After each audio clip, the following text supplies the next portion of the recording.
Hello and welcome guys, आप सबका स्वागत है हमारे यूट्यूब चैनल में, भोजपुरी एक्सट्री यूट्यूब चैनल में। अगर आप सब इस चैनल को सब्सक्राइब नहीं किए हैं तो प्लीज़ सब्सक्राइब कर ले, ताकि भोजपुरी से रिलेटेड न्यूज सबसे पहले आप सबको देखने को मिलेगा। आज हम बात करने वाले भोजपुरी पावर स्टार पवन सिंह का कल नामांकन कहाँ होने वाला है, और पवन सिंह का भाषण और कहाँ जनसभा लगने वाला है, उसी के बारे में इस वीडियो में बात करेंगे। वीडियो को पूरा फुल वॉच कीजिए। पावर स्टार का फैन है चैनल सब्सक्राइब कीजिए। बात करते हैं पावर स्टार पवन सिंह का। तो पावर स्टार पवन सिंह का 9 तारीख को नामांकन होने वाला है। वही बात कर ले कई बजे से होने वाला है programme power star Pawan Singh का, और भोजपुरी के कई सुपरस्टार जा रहे हैं पावर स्टार पवन सिंह के चुनाव प्रचार में, नॉमिनेशन नामांकन में।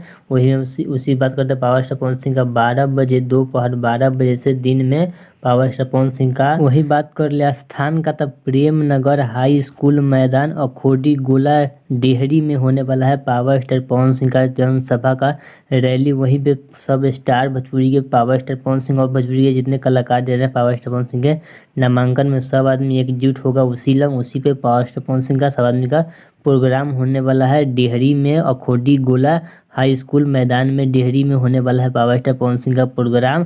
और चलिए, अगर आपको यह पावर स्टार पवन सिंह का वीडियो अच्छा लगा तो प्लीज चैनल सब्सक्राइब कीजिए, वीडियो को लाइक कीजिए, ताकि भोजपुरी से रिलेटेड न्यूज सबसे पहले आप सबको देखने को मिलेगा। चलिए मिलता है एक और न्यू अपडेट के साथ, तब तक ओके बाय।